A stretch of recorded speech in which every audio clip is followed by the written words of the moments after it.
Alhamdulillahilladzi hadana li hada wa ma kunna linahtadiya laula an hadana Allah.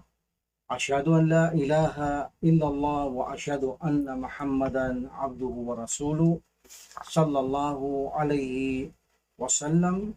Assalamualaikum warahmatullahi taala wabarakatuh. So alhamdulillah, pagpapatuloy natin ang ikalawang serye natin tungkol sa pinapaksa nating the chapter of the sincerity, no? Na kung saan napakahalagang bagay una sa lahat ang ating pinag-aaralan ito dahil sapagkat dito nakabase ang ating lahat ng mga aksyon o gawa na pagsamba sa Allah subhanahu wa ta'ala upang tanggapin. Ito'y nakabase sa ating intensyon at gawa na kung saan sa paraan ng Propeta Muhammad sallallahu alaihi wasallam. Kaya't alhamdulillah ay napakaganda ng ating tinatalakay, no? Alhamdulillah, napakalaki itong kapakinabangan sa bawat isa sa atin. So nabanggit natin nung nakaraan na sinabi ng Prophet Muhammad sallallahu alaihi wasallam, innamal a'malu binniyat wa innamal likulli imri'in ma nawa.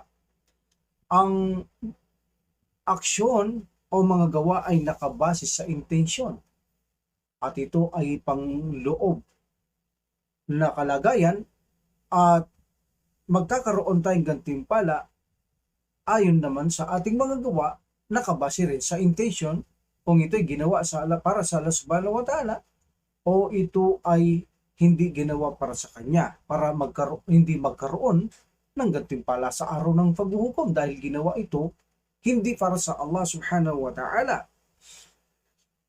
Wa innama likulli imri'in ma nawa. Dito naman ang panglabas na kalagayan patungkol naman sa ating mga gawa. At nabanggit natin nakaraan, sinabi ng Prophet sallallahu alaihi wasallam na ito ang ipagpapatuloy natin sa araw na ito, na sinabi ng Prophet sallallahu alaihi wasallam, "Faman kana hijratuhu ila Allahi wa rasuli, fa hijratuhu ila Allahi wa rasuli. Wa man kana hijratuhu lid-dunya yusibuha aw amra'atin yankihuka, fa hijratuhu ila ma hajara ilay." Meaning, ang sino mang naglakbay para sa landas na Allah subhanahu wa ta'ala, para sa kanyang sugo, ang kanyang paglalakbay, meaning ay katanggap-tanggap dahil ito ay para sa Allah subhanahu wa ta'ala at sa kanyang sugo.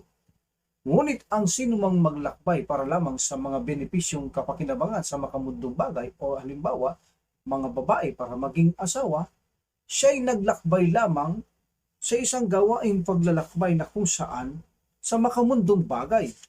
Siya'y naglakbay ayon sa kanyang layuning paglalakbay na makamit niya ang makamundo lamang bagay. So meaning, ang kanyang paglalakbay ay hindi para sa Allah subhanahu wa ta'ala, kundi ang kanyang paglalakbay ay para lamang sa pagnanasa ng kanyang sarili. So that's why ito ang ating bibigyang linaw sa araw na ito bago naman tayo pumasok sa mga iba pang hadith upang suportahin natin ang ating pinapaksa at gawing itong malawak, malinaw, maliwanag sa bawat isa sa atin, no? Alhamdulillah. So meaning, talagang sa kapahintulutan ng Allah subhanahu wa ta'ala ay nagnanais tayo na ito ay talagang gawing detalyado upang maging ganap talagang maliwanag sa bawat musliman ang paksahing ito at mawala yung kalituhan at kaguluhan o katanungan sa ating sarili sapagkat kapag ang isang aralin o takdang aralin sa pananampalatayang Islam ay malinaw, ay nawawalan tayo ng pag-alinlangan at katanungan sapagkat maliwanag, detalyado. At ito sana ang nais natin sa pahintulot ng Allah subhanahu wa ta'ala. That's why hinahalungkat natin ang bawat bagay sa ating pinapaksa upang maging malinaw. Ano nga ba ang ibig sabihin ng Propeta Muhammad sallallahu alaihi wasallam para maintindihan natin na ang sino mang maglakbay para sa Allah subhanahu wa ta'ala at sa kanyang sugo, ito ang paglalakbay niya ay para sa Allah at sa sugo. Allah subhanahu wa ta'ala para sa kanyang sugo na si Propeta Muhammad sallallahu alaihi wasallam. At ano naman ang ibig sabihin kung siya'y naglakbay para sa makamundong kapakinabangan At sa kanya, o kaya naman sa mga babae para maging asawa, halimbawa naglakbay siya para sa babae para maging asawa, ang kanyang pagiging paglalakbay ay para lamang sa kanyang nilayon na paglalakbay na makamundong bagay lamang. So bigyan natin ito ng kapaliwanagan upang mawala ang nakalilitong bagay o magkaroon ng maliwanag at malinaw na kaalaman patungkol sa hadith ng Propeta Muhammad sallallahu alaihi wasallam. Pamangkana hijratuhu means hijra, paglalakbay. Ano kaya ang meaning ng hijra? Kailan kaya ito the best ang hijra sa isang Muslim? Kailan kaya ito pinapahintulutan sa isang Muslim ang paghijra? At kailan kaya ito ipinagbabawal ang maglakbay ang isang Muslim mula sa kanyang lugar papunta sa ibang lugar? At ano ang mga allowable na kung saan sa kanyang paglalakbay at ano dapat mayroong taglay ang isang Muslim na maglalakbay? Alhamdulillah. So iisa-isahin natin ang mga bagay na ito. Una sa lahat, ang hijra, ito ay nangangahulugang ang isang Muslim na nakatira sa kalupaan ng mga hindi mananampalataya. At siya ay pupunta sa lugar ng mga mananampalataya. Siya ay pupunta sa lugar ng mga mananampalataya. At halimbawa, para ganap nating maintindihan ito, ang isang Muslim halimbawa nakatira siya sa isang lugar na hindi mananampalataya, tulad halimbawa ng lugar ng Amerika. Ito ay majority lugar ng mga hindi mananampalataya. At ikaw ay yumakap sa pananampalatayang Islam na ikaw ay nakatira sa kalupaang yaan. So ngunit sa pagyakap mo sa pananampalatayang Islam, ay hindi mo lantarang masagawa ang iyong obligasyon dahil hinahadlangan ka. Hindi mo bang magampanan ang obligasyon mo sa pananampalataya mo, sa iyong relihiyon, para sa Allah subhanahu wa ta'ala. Dito ang isang Muslim ay inuobligahan siya na siya ay maglakbay sa isang kalupaan na magagampanan niya ang kanyang obligasyon sa Allah subhanahu wa ta'ala. Ang pinaka-the best dito na paglalakbay, ay yaong pumunta ka sa kalupaan ng mga mananampalatayang Muslim na maluwag mong magampanan ang iyong pananampalataya, ang iyong obligasyon sa Allah subhanahu wa ta'ala. Sa ganito ay nakamit mo ang paglalakbay para sa Allah subhanahu wa ta'ala sa kanyang sugo. Iyon ang sinabi ng Propeta Muhammad sallallahu alaihi wasallam. Pamangkana hijratuhu ilallahi wa rasuli. So ang sino mang maglakbay para sa Allah subhanahu wa ta'ala at sa kanyang sugo, pahijratuhu ilallahi wa rasuli. Ang kanyang paglalakbay para sa Allah at sa kanyang sugo.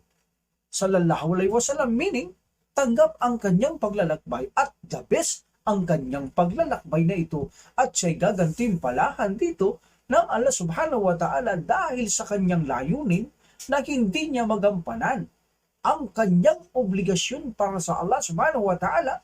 Naglakbay siya sa isang lugar ng mga mananampalataya na kung saan ay magagampanan niya ng maaliwalas, ng magaan ang kanyang obligasyon sa kanyang relihiyon.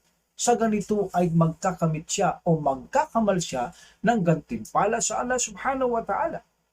Ang tanong, kung halimbawa ay walang kakayahan na magpunta sa Islamiko na lugar o kalupaan ng mga Muslim, ang tanging kakayaan lamang ay makapaglakbay sa isang lugar din na hindi mananampalataya, ano kaya ang kasagutan dito? Ang kasagutan dito, kung sakali lamang na wala talagang mapuntahang kalupaang mga kamusliman o walang kakayaang lumipat ng isang bansa para lumipat sa isang pananampalatayang Islam na kalupaan, ay maaari tayong maghanap ng kalupaan ng mga hindi mananampalataya na hindi tayo dadanas ng diskriminasyon o kaya naman ay maaliwalas, maluwag mong magagampanan ang iyong tungkulin sa Allah subhanahu wa ta'ala. Yun ay kung wala talagang matatakbuhan. At siguraduhin lamang na ang obligasyon sa pupuntang lugar ay magagampanan natin. Sapagkat, maaari naman tayo kasing manirahan sa lugar ng mga hindi mananampalataya na maluwag nating nagagampanan ng ating obligasyon. Sa ganito, walang diskriminasyon, ikaw ay nakapagsasambang malaya, sa ganito ay hindi obligado sa iyo ang maglakbay sa kalupaan ng mga Muslim o Islamikong pananampalataya para ikaw ay magsagawa ng hijra at mapaluwag ang iyong pagsamba. Sa ganito ay hindi obligado, kundi rekomenda na lamang sa isang Muslim na siya nakatira sa hindi mananampalatayang lugar na siya ay malis doon o mag-isra ay rekomenda na lamang. That's why walang problema dahil hindi ka nagkakasala kung manuluyang kang manirahan dyan na magampanan mo ang iyong obligasyon para sa Panginoong Allah subhanahu wa ta'ala ng maaliwalas. Ngunit kung ikaw pa rin ay hindi pupunta dyan, bagamat nagagampanan mong malaya ang iyong obligasyon, ay higit na mainam kung makapunta tayo sa kalupaan na kung saan sa mga mananampalatayang Muslim na higit na maaliwalas nating magagampanan ang ating mga obligasyon. Okay? So dito naman sa pangalawang linya ng hadith, na ang sino mang maglakbay para lamang halimbawa sa makamundong kapakinabangan o babae, ang tinutukoy dito ay ang iyong paglalakbay ay para lamang sa makamundong bagay. Kahit na ikaw, halimbawa, ikaw na Muslim, ay nakatira sa kalupaan ng mga hindi mananampalataya. At pagkatapos ay maglalakbay ka sa kalupaan ng mga mananampalataya tulad ng mga Islamikong kalugaran. Yung mga kalugarang Islamiko tulad ng sasabihin nating halimbawang nalaman ng Muslim na dito ako pupunta sa Saudi Arabia o pupunta ako sa gitnang silangan sapagkat alam kong mayaman ang lugar na ito at ang iyong layunin ay magkamit ng kayamanan, makapag-ipon, makakuha ng kayamanan. Halimbawa, sasabihin mo para makapagpundar ng negosyo, halimbawa na sa Pilipinas ka, makaipon ng kayamanan, salapi ang iyong layunin para ikaw ay maglakbay. So sa ganitong sitwasyon, ang iyong paglalakbay ay hindi para sa Allah subhanahu wa ta'ala. Bagamat Muslim ka, ang iyong layunin sa iyong paglalakbay ay kayamanan, makamundong buhay. Ibig sabihin, sa ganitong sitwasyon ay wala kang mapapala sa Panginoong Allah subhanahu wa ta'ala dahil ginawa mo lang ang paglalakbay na ito for the sake of dunya, hindi for the sake of the akhirah o para sa Allah subhanahu wa ta'ala. Also, kung ikaw ay Muslim, maglalakbay ka halimbawa na sa kalupaan ka ng hindi mananampalataya, na pupunta ka sa lugar ng mananampalataya na kung saan para lamang sa babae. Dahil sinabi nila sa iyo, kung hindi ka pupunta sa aming lugar, ay hindi mo mapakasalan ang aking anak na babae. That's why kailangan mong pumunta rito. So ikaw naman ngayon na si Pulano, dahil gusto mong pakasalan ng babae, ay naglakbay ka mula sa kalupaan ng hindi mananampalataya tungo sa kalupaan ng mga mananampalataya for the sake of babae, hindi para sa Allah subhanahu wa ta'ala. So sa ganito, ang iyong paglalakbay ay hindi para sa Allah subhanahu wa ta'ala at hindi para sa Propeta sallallahu alaihi wasallam, kundi ang iyong paglalakbay ay para lamang sa iyong sarili, para lamang sa makamundong buhay, makamundong kapakinabangan. So ang sino man ang maglakbay because of the worldly benefits, worldly gains, or for a woman na kung saan ang layunin ay ang mga itong sinabi nating kapakinabangang pangdunya, kapakinabangang pagnanasa ng laman, ang iyong paglalakbay ay hindi sa Allah subhanahu wa ta'ala at hindi rin sa Propeta Muhammad sallallahu alaihi wasallam. That's why sinabi ng Prophet Muhammad sallallahu alaihi wasallam, anong sabi niya? Kung kayo ay maglakbay because of the dunya, ang sabi ng Prophet Muhammad sallallahu alaihi wasallam, pamangkanat hijratuhu lidunya yusibuha aw amraatin yankihuha fahijratuhu ila mahajara. So ang iyong paglalakbay dahil sa makamundong kapakinabangan, dahil sa babae, kung gayon ang iyong paglalakbay ay para lamang sa kung ano ang kanyang pinaglakbayan. Ayon sa kanyang layuning pinaglakbayan para sa babae, sa makamundong pakinabang, meaning ang iyong paglalakbay ay pangingibang bansa lamang, pangingibang lugar lamang, hindi para sa Allah subhanahu wa ta'ala at kay Propeta Muhammad sallallahu alaihi wasallam. That's why sa ganitong sitwasyon, ang sino mang maglakbay o maghijra dahil sa makamundong bagay ay wala kang aasahang gantimpala sa Allah subhanahu wa ta'ala. That's why napakalinaw sa hadith na ang ating mga gawa ay nakabase sa ating intensyon upang magkaroon tayo ng gantimpala sa Panginoong Allah subhanahu wa ta'ala, o kaya naman ay lubusang walang mapakinabangan tayo sa ating mga gawa dahil sa maling layunin natin na nakatago sa ating puso na sa araw ng paghuhukom ay ilalantad ng Allah subhanahu wa ta'ala ang mga ito upang tayo ay hatulan. Okay? Nawa ay naging malinaw ang hadith ng Propeta Muhammad sallallahu alaihi wasallam. Okay. Ano ang mga uri ng mga paglalakbay? Okay? Ano ang mga uri ng paglalakbay? Ang unang-unang form ng paglalakbay ay dahil sa patungkol sa lugar. Kung kailan maaari kang maglakbay dahil sa isang lugar. Anong ibig nating sabihin? Halimbawa, ang isang lugar ay lugar na gawaing puro kasalanan. Puro pagsuway ang gawain ng lugar na ito, pagsuway, tandisang pagsuway sa Panginoong Allah subhanahu wa ta'ala at laganap ang pagsuway sa kalugarang ito. Okay? Maybe ito ay mula sa lugar ng hindi mananampalataya. Halimbawa, ang mahal na Propeta Muhammad sallallahu alaihi wasallam sa kanyang panahon, nakalugar siya sa mga musyrik, doon sa mga Quraysh. Lugar na puno ng pagsuway sa Allah subhanahu wa ta'ala. Lugar na pagpapalaganap ng kasamaan. So dahil dito, dahil ang Prophet sallallahu alaihi wasallam ay mayroon pa silang pasaporte noon. Mayroon silang nasasandalan.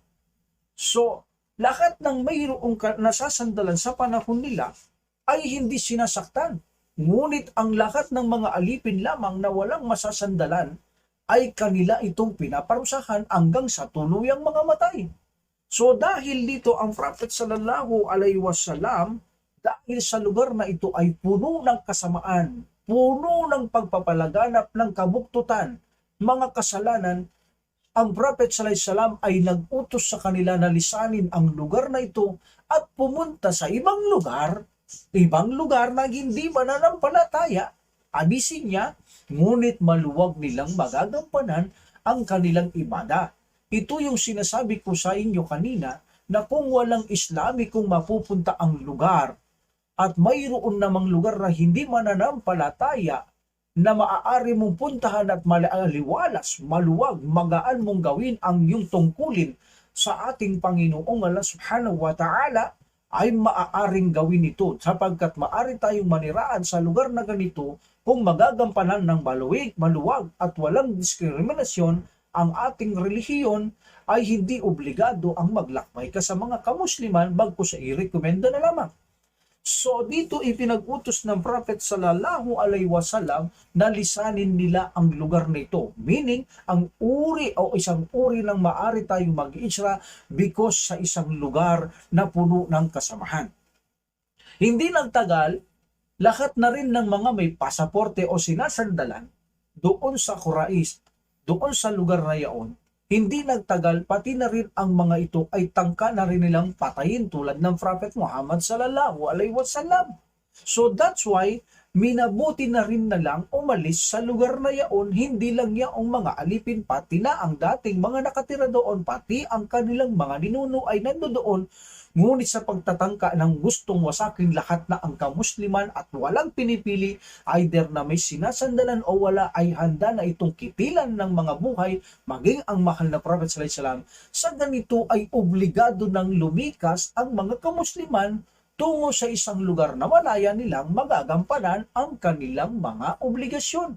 At sila ay tumungo doon sa Madina na alam natin, marami na ring Muslim doon na naghihintay at handa silang suportaan, ipagtanggol hanggang kamatayan.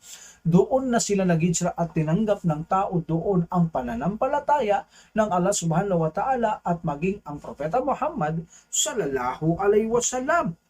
Meaning, so obligado sa isang Muslim na maglakbay siya kapag ganito ang kanyang lugar, ay umalis siya sa kanyang lugar na ang lugar na yun ay puno ng kasamahan, pagsuway, at ang kanyang obligasyon ay hindi magampanan ng mabuti tulad ng mga ginagawa ng Quraysh, hindi magampanan ng mga kamuslimang mabuti ang kanilang pagsamba, hindi sila magkapagsala doon sa harapan ng Kaaba sapagkat nalalagay sa alanganin ang kanilang buhay at maaari nila itong ikamatay kapag ginawa nila. Sapagkat kaya naman, tago lang ng tago ang mga Muslim sa pag-ibada at hirap na hirap sila at sila ay kontrolado ng mga Quraysh.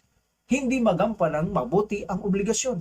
That's why lumikas na sila papunta ng Madina. At ito ay obligado dahil hindi na nagagampanan mabuti ang kanilang mga obligasyon.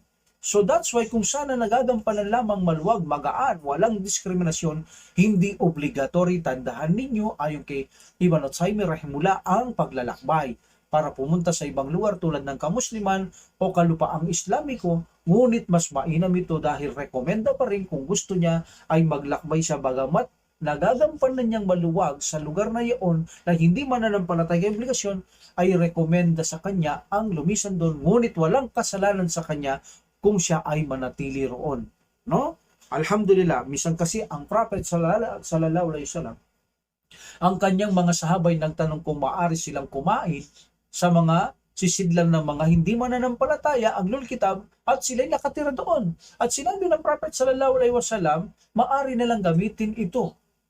Maaari nilang gamitin ang sisidlan nila. Meaning, kung malinis ang mga ito, walang problema sapagkat hindi naman najis ang mga hindi mananampalataya, najis lang sila sa kanilang mga ritual na pagsamba, ngunit ang kanilang physical ay hindi najis. That's why maaring gamitin ang kalsisidlan. At hindi sinabi ng Propeta Muhammad sallallahu alaihi wasallam sa mga sahaba niya na umalis sa lugar niya dahil yun ay kalupaan ng hindi mananampalataya. No. Maluwag nilang nagagampanan doon ang kanilang ibada at hindi itinagubili ng Prophet sallallahu alaihi wasallam na sila'y maglakbay. Ngunit rekomenda kung gusto nilang sumama sa Propeta Muhammad sallallahu alaihi wasallam o pumunta sa ibang lugar na kung saan sa mananampalatayang mga kamusliman. Ito ay rekomenda, ngunit ang manatili doon ay walang problema. Ngunit mayroon itong kondisyon. Mayroon itong kondisyon. Unang-una, kung ikaw na Muslim ay halimbawa nandoon ka o nakatira ka sa kalupaan ng mga hindi mananampalataya o kaya naman maglalakbay ka sa lugar ng mga hindi mananampalataya, ay mayroon itong kondisyon. Kakailangan panghawakan ng isang Muslim na nakatira sa lugar ng mga hindi mananampalataya kahit na nagagampanan niyang maluwag ang kanyang obligasyon o kaya naman siya galing siya sa isang kalugaran ng mga Muslim o hindi Muslim dahil hindi nagagampanan ng obligasyon sa mga taong hindi Muslim at tumakbo siya doon din sa lugar ng hindi mananampalataya dahil wala siyang choice kundi doon siya makatakbo at magampanan niya nang maluwag ang kanyang reliyon, pero mayroon kondisyon tulad ng mga sahabang ito. Unang-unang kondisyon, kinakailangan ang isang Muslim ay taglay-taglay niya ang kaalaman ng kanyang pananampalataya. Dahil ang mga sahabang ito, alam natin sila ay nag-aaral. Kita nyo, nagtanong siya sa Prophet sallallahu alaihi wasallam, unang-una kung pwede nilang gamitin ang mga sisidlan ng mga hindi mananampalataya o ahlul kitab. So sila ay mga taong naghahanap ng kaalaman. So ang isang Muslim na maglalakbay sa isang kalupaan ng mga hindi Muslim, bagamat alam niyang magagampanan niyang maluwag ang kanyang obligasyon doon, o kaya dati na siyang nakatira doon, halimbawa balik Islam siya, nandoon siya sa mga lugar ng hindi mananampalataya at wala namang diskriminasyon at nagagampan ng maluwag ang kanyang relihiyon, ay dapat mapag-aralan niya ang kanyang relihiyon, magkaroon siya ng knowledge. Bakit kaya? Dahil alam natin, ang mga hindi mananampalataya o ahlul kitab, ang mga Nasara o Christian, ito ay mga ligaw na sinabi ng Propeta Muhammad sallallahu alaihi wasallam. So sa ganito, ang mga taong ito ay mahilig sa mga haka-haka dahil ligaw sila, mahilig sila sa mga gawaing mga practical opinion. Ito ay magbibigay sa iyo ang mga taong ito na mga kung saan pati sa pamahiin, marami ito, bibigyan kang doubt, tatapunan ka na lang doubt sa iyong paniniwala, sa iyong pananampalataya, patungkol sa iyong halimbawa, sa iyong pananampalatayang katuruan, bibigyan ka o tatapunan kanila ng pag-aalinlangan sa Propeta Muhammad sallallahu alaihi wasallam, sa aklat, sa banal na Quran, sa Allah subhanahu wa ta'ala, gagawin nilang masama o akayin ka sa masama, upang ang iyong magagandang ugali ay maging masama kang magkaroon ka ng masamang ugali. So sa bawat issue, sa bawat usapin, ay gusto kanilang tapunan na magkaroon ka ng alinlangan sa iyong relihiyon. Magkaroon ka ng hindi tiyak sa iyong relihiyon nang sa ganun ay mawalan ka ng katatagan sa iyong pananampalataya dahil wala kang kaalaman, ay maaaring malagay ka sa pagdududa sa iyong pagrelihiyon at mawalan ka ng katatagan at panghina ka sa iyong relihiyon. Hindi mo naiintindihan ang paniniwala sa Allah subhanahu wa ta'ala. Sino ang Allah subhanahu wa ta'ala? Ano ang kanyang mga aklat at mga propeta, tanghel, ang paniniwala sa araw ng paghukom, ang paniniwala sa qadar. Dahil wala tayong kaalaman, ay madali tayong matapunan ng mga ito na magkaroon ng pag-aalinlangan sa ating relihiyon.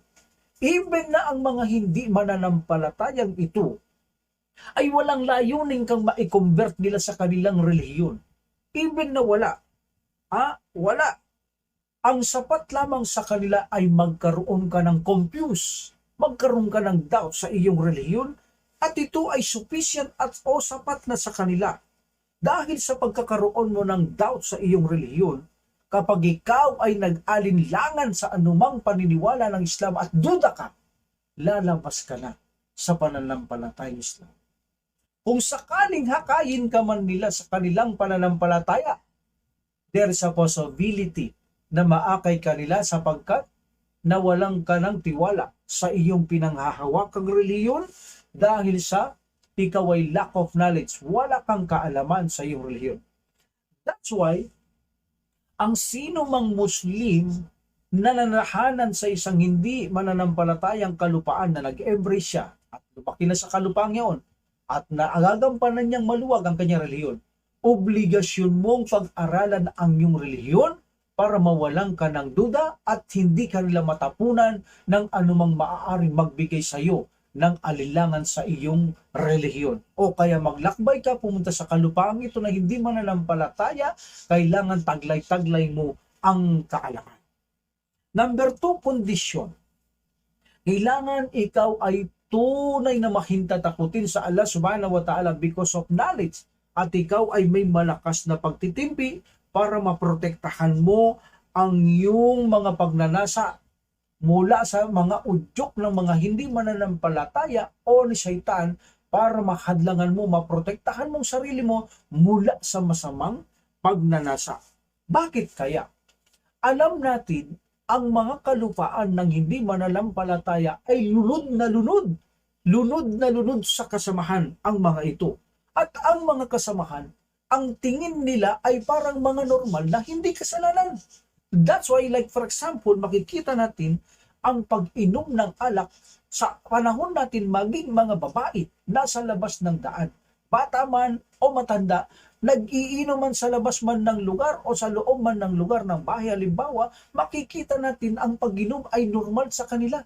That's why kung mahina ang iyong pagtitimpi, ang takot sa Allah subhanahu wa ta'ala, ay madali kang mainggit at mainganyo at mabulungan ng taong ito o ni Shaitan na ikaw ay someday ay gusto mong gawin o tikman ang kanilang ginagawa, at sa pamamaraang ito na pagtikim pa lamang ang siyang simula upang lumaki ng lumaki ang iyong pagnanasa na gumawa ng pag-inom ng alak.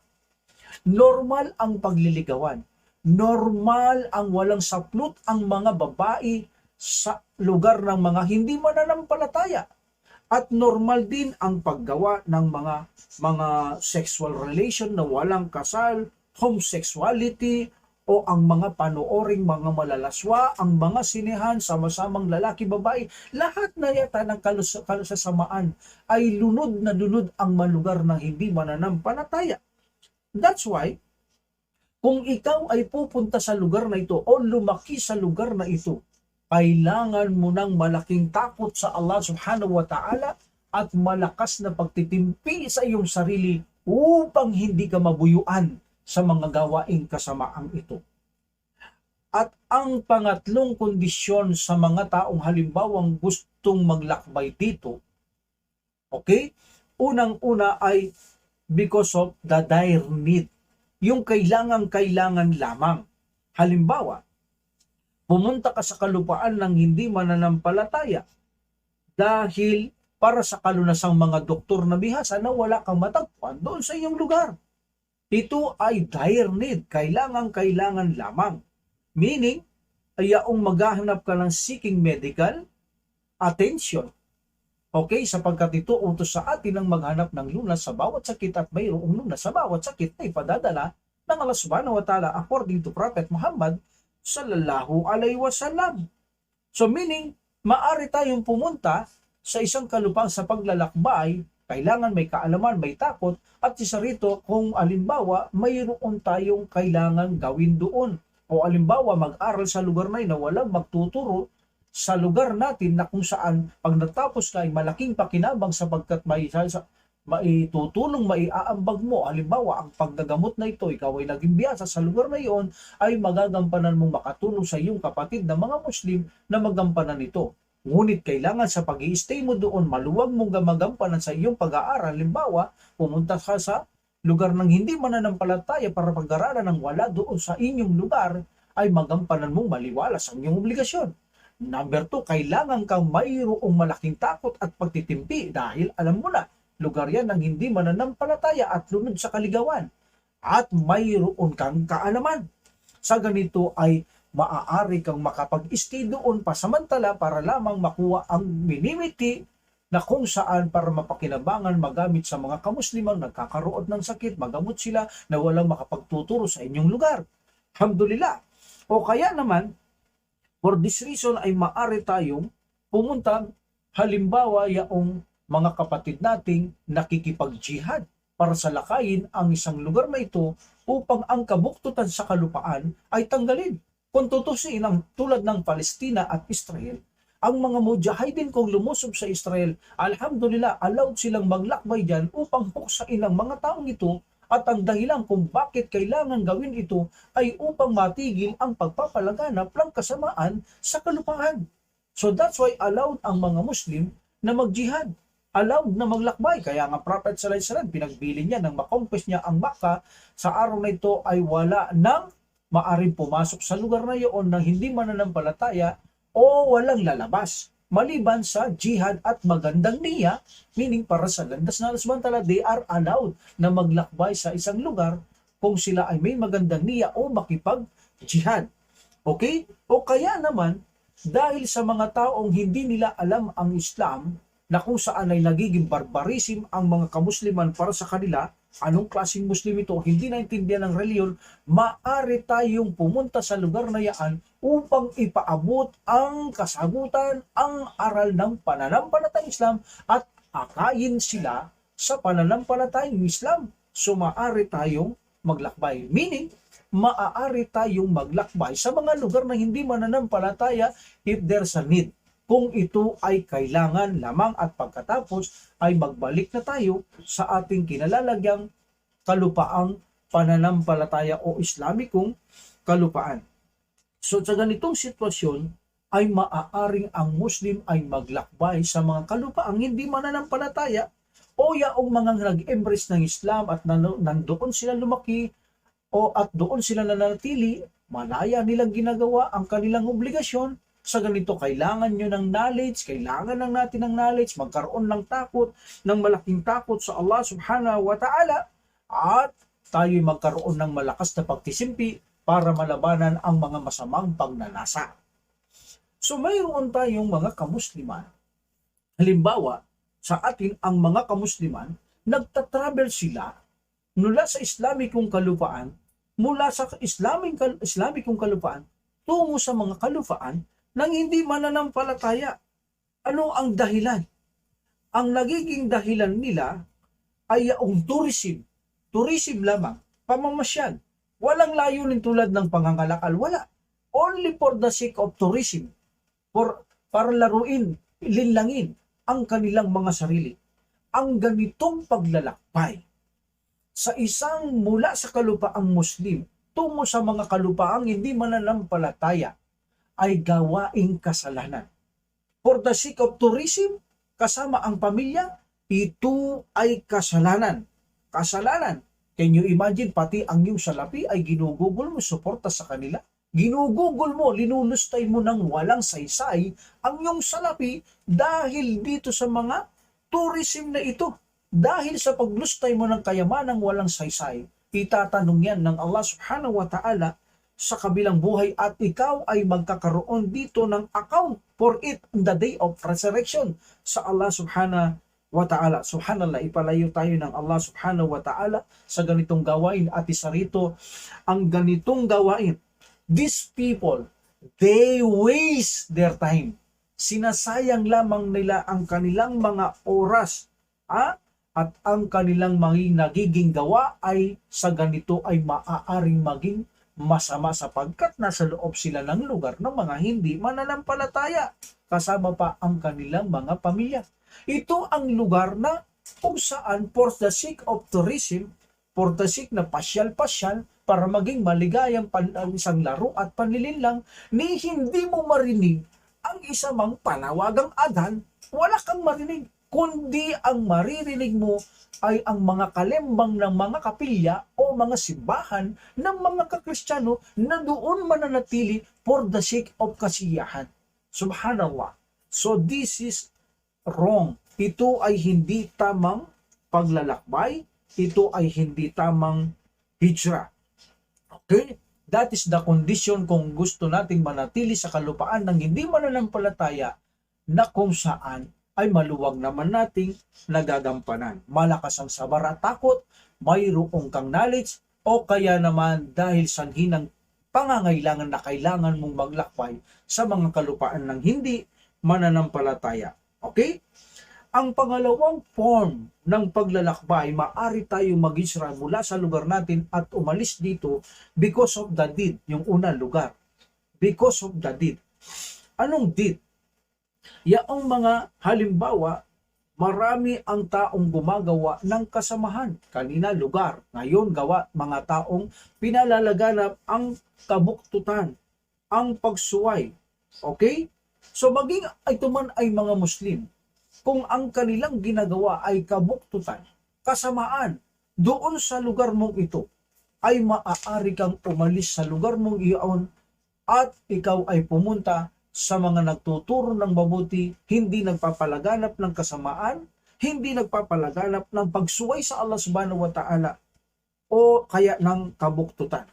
Sapagkat, sabi ng Propeta sallallahu alaihi wasallam, ang totoong mga Muslim ay yaong ligtas sa kanilang dila at kamay ang kanilang mga kapatid sa pananampalataya.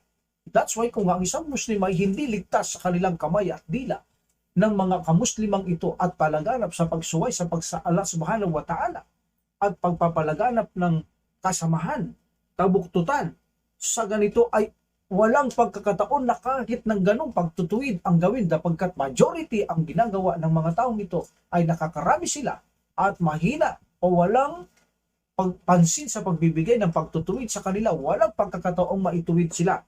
So sa ganito ay maaari kayong maglakbay for the sake of Allah subhanahu wa ta'ala, yaong hindi gumagawa ng masama, yaong walang kabuktutan, yaong sinusunod nila ang batas ng Allah subhanahu wa ta'ala, maglakbay kayo ay maaari kayong maglakbay. Ganon din ay mismong sa mga taong gumagawa ng kasamahan. Halimbawa, ang iyong pamilya ay gumagawa ng kasamahan. Anong kasamaan ang maaring sagad sa kasamaan ng kanyang ginagawa? Halimbawa, hindi sila nagsasala. Kahit na anong paliwanag mo sa kanila, hindi sila nagsasala. Ayaw nilang magsala. Walang pagkakataon. Wala ng chance. Makikita mo, sa ganito ay obligado kang lumisan sa kanila. Ito man ay magbigay ng kapakinabangan o hindi sa kanila. Ito man ay disiplinang walang pakinabang sa kanila dahil sa walang chance ang bumalik sila. At ginawa mo ang lahat ng pagsisikap para bumalik sila, ipinaliwanag mo lahat, wala talagang nangyari. Obligasyon na iwanan sila, ito man ay magbigay ng kapakinabangan o hindi. Ngunit kung ang Muslim gumagawa man ng kasamaan at hindi naman siya lumalabas sa pananampalatayang Islam, ay maaari mo siyang disiplinahin. Maaari mo siyang iwanan kung ang pag-iwan sa kanya ay magbibigay ng pakinabang. Ngunit kung hindi magbibigay ng kapakinabangan at lalo lang itong magpapasama sa kanyang kalagayan, ay huwag mo siyang iwanan. Sapagkat hindi ipinapahintulot ng Prophet sallallahu alaihi wasallam na i-boycott ang kanyang kapwa Muslim in more than 3 days. Except if there is a reason. If there is a reason tulad ni Ka'b bin Malik, Hilal bin Umayya, and Murrah bin Rabi radiyallahu anhum. Sila'y hindi sumama sa digmaan ng Tabuk at sila'y dinisiplina ng Prophet sallallahu alaihi wasallam na napakatagal na araw. At sila naman ay nakinabang dito sapagkat nagsisi sila na mali ang ginawa nila. At maraming Muslim ang nakakakita na hindi dapat gayain ang ganitong gawain. At alam ng Prophet sallallahu alaihi wasallam na malalakas ito, hindi tatalakod sa Islam at maaaring magtuwid ng kanilang kamalian. Alhamdulillah, dinisiplina sila ng Prophet sallallahu alaihi wasallam until finally nagtauba sila, nananangis sila, nagkamali sila hanggang sa patawarin sila ng Allah subhanahu wa ta'ala. That's it. Pwede mo silang iwanan, pwede mong i-boycott kung makakalakas, kung maiisip nilang mali at magiging matuwid at magsisi. Ngunit kung hindi mo nakikitang maaari mangyari at marupok na Muslim, pabayaan sila, huwag silang iwanan, maging mapagtimpi at magpayo sa kanila. Hindi ka inaalaw na iwanan o i-boycott mo sila kung lalo lamang itong hindi magbibigay ng kapakinabangan upang lumakas sila, bagkus ay maaring humina o tumalikod sila.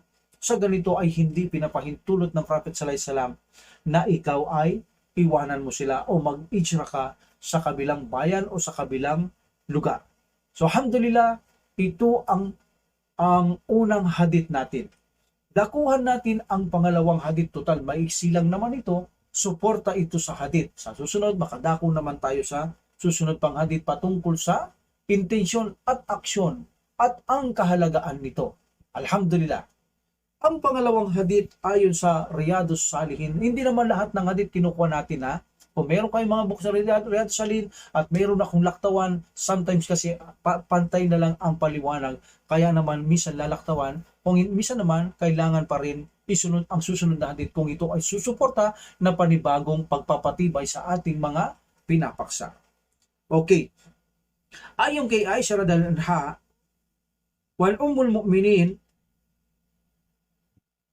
Abdullah Aisha radhiyallahu ta'ala anha qalat qala Rasulullah sallallahu alaihi wasallam yagshu jayshul Ka'bah fa idha kanu bi bayda'a min al-ard yukshafu bi awwalihim wa akhirihim. Qalat qultu ya Rasulullah kayfa yakshafu bi awwalihim wa akhirihim wa fihim aswatuhum wa man laysa minhum? Qala yaksafu bi amwalihim wa akhirihim thumma yab'athuna ala thumma yab'athuna ala niyatihim muttafaqun alayh, at sila'y bubuhayin according to their niyya. Ano ang hadith? Isinalaysay ni Aisha radhiyallahu anha na sinabi ng Propeta Muhammad sallallahu alaihi wasallam bago maghukom, darating ang mga sundalo na salakay ng Kaaba. Pagdating nila sa isang desyerto o kalupaan, ang lahat ay lalamunin sila ng kalupaan. Lahat sila ay lalamunin ng kalupaan. Si Aisha radhiyallahu anha ay nagtanong kay Prophet sallallahu alaihi wasallam, o sugo ng Allah, bakit silang lahat?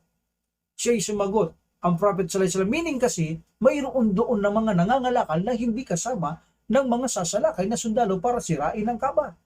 Okay? Kaya bakit silang lahat, sabi ni Aisha radhiyallahu anha? So, bagamat mayroon sa kanila na hindi naman kasama sa kanila. So bakit silang lahat? Meaning na nangangalakal, nagtitinda, hindi sila kasama sa layuning masama para wasakin ang Kaaba. Wala. Pero bakit silang lahat, sabi ni Aisha radhiyallahu anha? Silang lahat ay lalamunin ng kalupahan.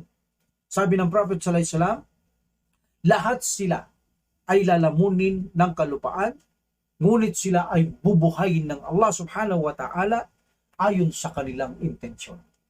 Ayon sa kanilang intensyon. So sa hadith na ito ay suportado ito na lahat ng ating mga ginagawa ay mayroong intensyon. Mayroong intensyon. Bakit? Dahil sinabi ng Prophet sallallahu alaihi wasallam, lahat sila ay bubuhayin. Meaning kahit ilan sila, bubuhayin sila ng Allah subhanahu wa ta'ala at sila ay ibabangon sa araw ng paghukom, hahatulan ayon sa kanilang maging layunin o naging intensyon sa kanilang pagwasak, sa kanilang pangangalakal. Ang Allah subhanahu wa ta'ala nakakaalam sa kanilang puso at sila ay hahatulan dito, meaning ng Allah subhanahu wa ta'ala ayon sa kanilang intensyon. So maliwanag dito na ang hadith na ito ay suporta ito na ang lahat ng mga gawa, innamal a'malu binniyat, ang mga gawa ay nakabase sa intensyon. Meaning, walang gawa na walang intensyon. Kaya nasabi natin, lahat ng gawa ay mayroon intensyon. At bawat gawa, magkakaroon kang reward ayon sa iyong intensyon. Okay? Yan ang suporta sa hadith na iyon. Kaya nandito rin ang isang hadith na ito. Hindi lang yun. Ang hadith na ito ay mayroon itong nais iparating sa mga kamusliman. Ano yun? Sa hadith na ito ay naglalaman ito ng mahalagang lesson. Ang sino mang makisama o mayroong taong napakasama sa inyong mga lugar, makisama o masama, may mga taong mapootin, mapagmalabis, mapagsuway, nagtuturo ng etc. na kasamahan. Sa ganitong mga kaparusaan, kapag dumapo sa mga taong ito, huwag mong sabihin banal kang Muslim.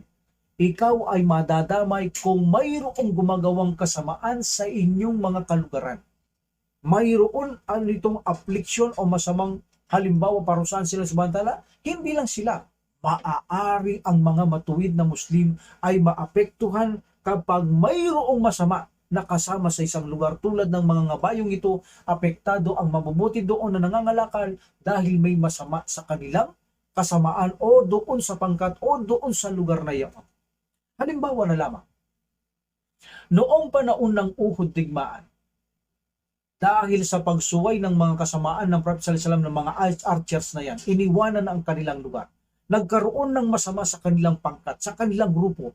Hindi ba sila ay binigyang disiplina ng Allah subhanahu wa ta'ala na bagamat dapat sila lang ang parusahan, pati ang mahal na Prophet sallallahu alaihi wasallam at kasamaan nila ay dumanas doon ng kahirapan. Ang Prophet sallallahu alaihi wasallam, lumusot ang isang pala sa kanyang pisngi, tagos sa kanyang loob ng bibig. At nagkaroon siya ng palo sa kanyang ilong na nasugatan siya. So ganoon din ang mga sahaba, maraming namatay na para proteksyonan ng Prophet sallallahu alaihi wasallam. Bakit iyon ginawa ng subhanahu wa ta'ala? Dahil may gumawang pagsuway sa kanila at sila'y dinisiplina ng Allah subhanahu wa ta'ala. Meaning, kapag mayroong masama sa isang pangkat, sa isang lugar, ang mga mabubuti ay maaari itong maapektuhan, gaya ng sa hadith na ito. That's why mula noon, hindi na sila sumuway ang mga taong ito at ang tagumpay ay palagi na lamang ibinibigay ng Allah subhanahu wa ta'ala sa kanila. Kaya naman, ang mga Muslim kung sila ay masunurin, hindi ang pagwawagi ay hindi bibigay ng Allah subhanahu wa ta'ala laban sa mga hindi mananampalataya. Ngunit kapag ang mga Muslim ay laging masuwayin, sila ay makakaranas ng affliction sa Allah subhanahu wa ta'ala, mabuti man ito o masama. Ang sabi ng Allah subhanahu wa ta'ala sa chapter 8 verse 25, "Wattaku fitnatal la tusibanna alladhina zalamu minkum qassah wa a'lamu anna Allah syadidul iqab." At pangambahan ninyo ang fitna, meaning kagipitan, pagsubok, kasiphayuan, na hindi lamang makakaligalig sa mga gumagawa ng kabuktutan. Hindi lamang makakaligalig sa mga gumagawa ng kabuktutan, ngunit maaari rin itong makaligalig sa mga gumagawa ng kabutihan. Nakita nyo? Dahil mayroon masama, hindi lamang sila ang maaring magkaroon ng kapigatian, maaari ding maambunan ang mga gumagawa ng kabutihan. Okay? At ang sabi ng Allah subhanahu wa ta'ala, at inyong malaman na si Allah subhanahu wa ta'ala ay mahigpit sa pagpaparusa. Kaya naman ang mga Muslim, kapag sila ay nagpakabuti, nagpakatuwid, ang tagumpay, biyaya ng subhanahu wa ta'ala ibibigay tulad sa panahon na hindi na sumaway mga sahaba mula noon, ang tagumpay kahit namatay ng Prophet sallallahu alaihi wasallam sa panahon ni Abu Bakar, sa panahon ni Umar bin Al-Khattab, sa panahon ni Uthman bin Affan, sa panahon nila ay ibinigay ang malaking tagumpay ng Allah subhanahu wa ta'ala hanggang sa lumabas ng mundo, lumabas ng bansa nila o gitna silangan ang pananampalatayang Islam. Ang tagumpay ay ipinagkaloob ng Allah subhanahu wa ta'ala sa mga kamusliman dahil sila ay naging masunurin. Kaya kung mayroon man kayong nakikita sa paligid natin na ang mga Muslim ay nagagapi, well, ang Allah subhanahu wa ta'ala ang may alam kung ito ay kanyang pabor sa kanila para hindi na maging masama sa mundong ito ang gusto'y tagumpay, o kaya naman dahil sa pagsuway o pagsagawa ng masama, paglabag na sa Allah subhanahu wa ta'ala. That's why kung bakit naapektuhan sila ng mga ganyang mga affliction, ang Allah subhanahu wa ta'ala ang lubos na nakakalam. Okay? So inshallah, ipagpapatuloy natin ang hadith na ito patungkol sa intensyon at aksyon, ang kahalagaan nito para maging maliwanag. I hope ngayon nagdagdagan ng suporta na ang bawat ngang aksyon ay mayroong niya. Ano man gawin mo, ang bawat aksyon ng tao may niya para man sa Allah subhanahu wa ta'ala o para makamundong bagay, para hindi sa Allah subhanahu wa ta'ala, hindi mawawala, sapagkat dito malinaw na lahat ay lalamunin ng lupa at sa araw ng paghukom lahat sila ay ibabangon at aatulan sila ayon sa kanilang mga intensyon.